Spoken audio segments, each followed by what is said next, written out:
Nigeria Air Force destroys terrorist camps in Kaduna, kills bandits. Indonesia earthquake kills at least 17, damages scores of buildings. And Amnesty International reacts over FIFA President Infantino's comment. Details shortly. Vice President Yemi Osinbajo is in Canada for a 3-day official visit. His spokesman, Laolu Akonde, described the Sunday trip as the first high-level visit from Nigeria since 2000, when former President Obasanjo visited the North American country. However, reports revealed that former President Goodluck Jonathan visited Canada in 2010 for the G20 summit. The Vice President is expected to meet Canadian Deputy Prime Minister Chrystia Freeland and other top parliamentarians and members of the Canadian government in Ottawa on Monday. VP spokesperson Akonde said Osinbajo's visit will deepen diplomatic ties between Nigeria and Canada. President Muhammadu Buhari will flag off the validation phase of the first integrated oil development project in northern Nigeria on Tuesday.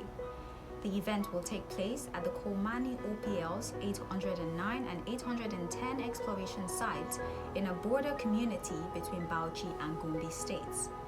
Buhari had in February 2019 flagged off the landmark spudding ceremony of Kolmani River 2 well, and by October 2019, the Nigerian National Petroleum Company Limited had announced the discovery of crude oil, gas, and condensate in the Kolmani River region at the border community between Bauchi and Gombe State. According to the NNPC, the commercial quantity discovery was the first in the region after 8 months of crude oil exploration on the Upper Blue Trough, Gogola Basin in the northeastern part of the country.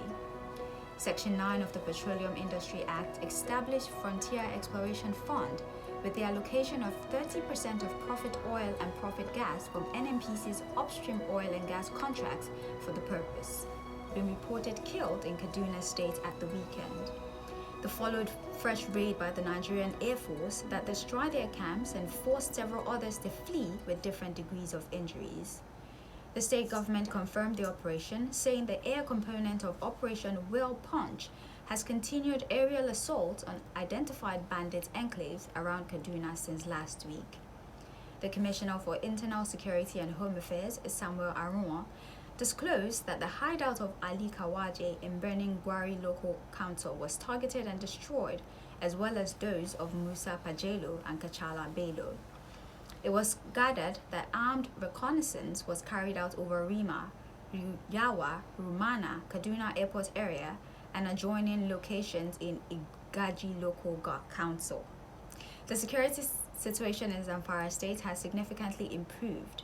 The state government has said, according to a statement by the Commissioner for Information, Ibrahim Dosara, a survey conducted last week, across the state shows that there has been little or no banditry activity in most of the local councils, except some isolated parts of Bukuyum, Gumi, Anka, Maru, Talata Mafara, Gusau, and Maradun.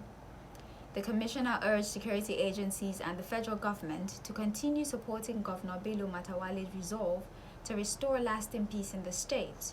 He assured the general public that Zamfara is on the path of peace and harmony. Killed in an earthquake that rattled Indonesia's main island of Java, damaging dozens of buildings. The U.S. Geological Survey said the magnitude 5.6 earthquake on Monday was centered in the Cianjur region in West Java province at a depth of 10 kilometers. It sent residents in the capital, Jakarta, running to the streets for safety. Scores were also wounded, and part of the damaged buildings included an Islamic boarding school, a hospital, and other public facilities. Deaths for killing a blogger critical of hardline religiosity have escaped from a crowded court in Bangladesh, Dhaka. Avijit Roy, a United States national of Bangladeshi origin, was hacked to death by machete-wielding assailants on Friday 2015 while returning home with his wife from Dhaka Book Fair. His wife, blogger Rafida Bonia Ahmed, suffered head injuries and lost a thumb in the attack. 5 members of an armed Muslim group were sentenced to death last year, while 1 was jailed for life.